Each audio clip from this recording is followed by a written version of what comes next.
Hi everyone, it's Laura Volpes for Studio Katia, and in today's video I'm going to share with you how to create a floral thank you card using the Japanese Peony stamp set and the no-line coloring technique. Let's have a quick look at the products that I'll be using today. We have this beautiful Japanese Peony stamp set, which will be the focal point for the card. I used this die here for my sentiment, and that is part of the coordinating dies to the Cup of Thanks stamp set. And then for the base of my card I used the Darling Ribbon and Frames dies, the SCALLOP oblong die, the mini polka dot cover die, and lastly I used the Dotted Patterns set 3 dies. This is the set that you see on screen right now, and everything is listed and linked in the description box below. Since I'll be doing some no-line coloring with Karen Brush Markers Pro, I'm going to use Fade Out ink for my stamping. Those markers are water-based, so I'm going to use some paint brushes and some clean water that I have here in a jar to blend them out, and then I also have a little towel to clean my brushes. The cardstock that I'm using is Canson XL watercolor cardstock, and I am stamping the image in the Japanese Peony stamp set from Studio Katia using my Mini Misty. I'm stamping the image a couple of times, mostly because I want the images to show up enough so that you can actually see them on screen, but if I was doing coloring just for myself, I wouldn't do that. After all, we want the lines to disappear because we're doing no-line coloring, so stamping them once is more than enough. As I mentioned, for my coloring today, I'm going to use my Karen Brush Markers Pro, and to color in the flower, I decided to use the marker color Sapphire Blue.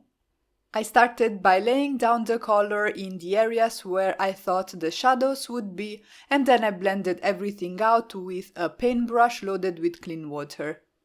When you are coloring a flower, the shadows are typically at the base of the petals, wherever you have two petals that overlap, and also when petals are folding onto themselves, there will be a cast shadow right under the fold. While the water was not completely dry, I also went back in with my marker in the shadow areas, and I added a little bit more pigment there to intensify the contrast, and then I moved on and kept coloring the rest of the petals. For my first petal, I used a size 2 paintbrush to do my blending, but I actually switched up to a size 4 because that holds up a little bit more water and it helps me blend out the pigments more easily. And I have to say that I was really impressed with these markers. They blend really easily when you add water and the colors are super vibrant. I will not lie, this did take a little bit of time, but I just enjoyed the process of coloring, so I really don't mind that. I went on and I painted the flower petal by petal, and I also paid attention not to paint two adjacent areas, one right after the other. If you do that before the water is completely dry, then the pigments and the water will migrate between the two areas and you will experience some bleeding, which is not something you want because you are trying to control where your water and your pigments are. Also, I just wanted to say that I'm not going to show the entire process for the flower because, as I said, it was a little bit time consuming and I don't want this video to be too long. I will play some music now and I will show you parts of the coloring for the flower, and then I will be back when it's time to color the leaves.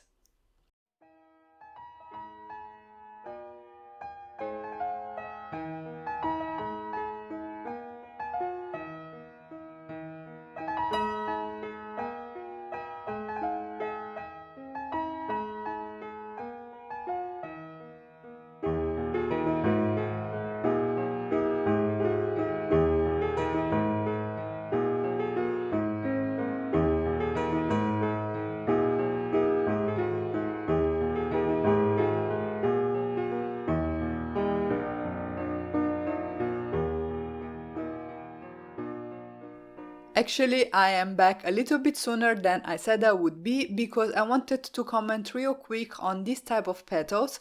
So these are those petals that are folding onto themselves, and on the top part where we have the fold, the shadows will be on the higher portion of the image. If you think about this image in 3D and how the fold actually works, you will realize that that part is the one that is further away from us and therefore is the one that appears darker.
For the leaves, I used Lush Green, which is a dark, cool green, so with a little bit more blue in it. And I started by adding color using my marker directly on the base and at the center of each leaf. I then came in with my size 4 paintbrush and I blended everything out towards the highlights, and also in this case, while the leaves were still wet, I went back in with my marker to add a little bit more contrast to the images. The water that is present on the leaves is going to move the pigment and give me a nice blend. I wanted the center of my flower to be yellow to create some nice contrast with the blue that I have on my petals, and so for that reason I chose the marker in the color gold to color in that area, and then I also added a little bit of shading using an ochre marker. I'm not going to use any water here because the area is really small and I don't want to risk any accidents, and also there is so much going on in this beautiful flower that some quick shading of this small central part is more than enough.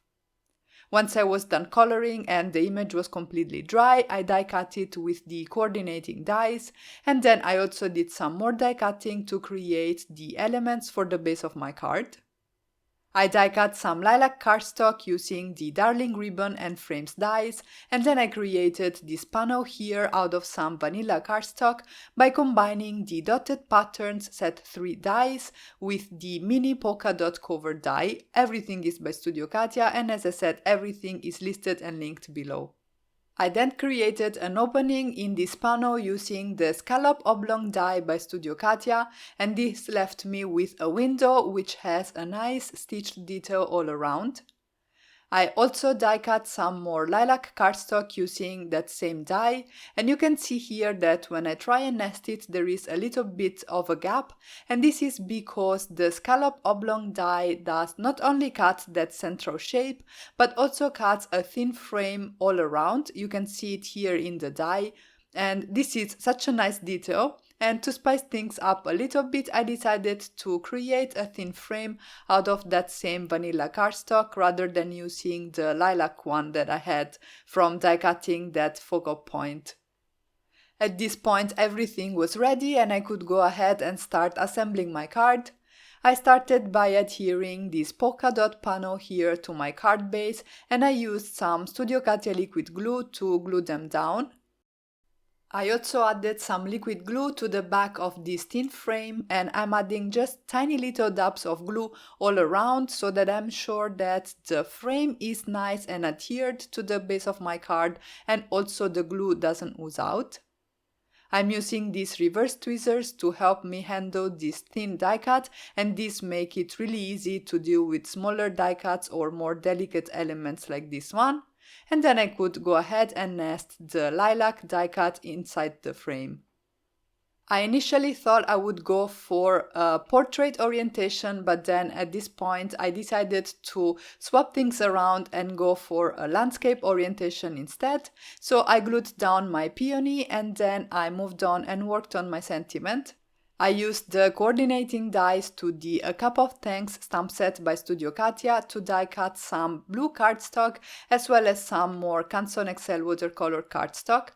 I adhered the two die cuts onto each other, slightly staggering them with respect to one another so that I could create this nice drop shadow effect, which is something that I like to do when I work with sentiment die cuts because it makes them really pop against the background. To finish off my card, I adhered some exotic onyx pearls to the card. I'm using Studio Katia glue and my embellishment wand, and I created 3 little clusters around the flower and my sentiment. And here is a close-up look at the finished card. It did take a little bit to color in this flower with the no-line technique, but I think the result is absolutely worth it. And that's it for today. If you enjoyed this video, don't forget to give it a thumbs up and to let me know in the comment section down below if you have tried the no-line coloring technique. If you haven't already, make sure to subscribe for more card making and paper crafting inspiration. And as always, thank you all so much for stopping by and have a great day.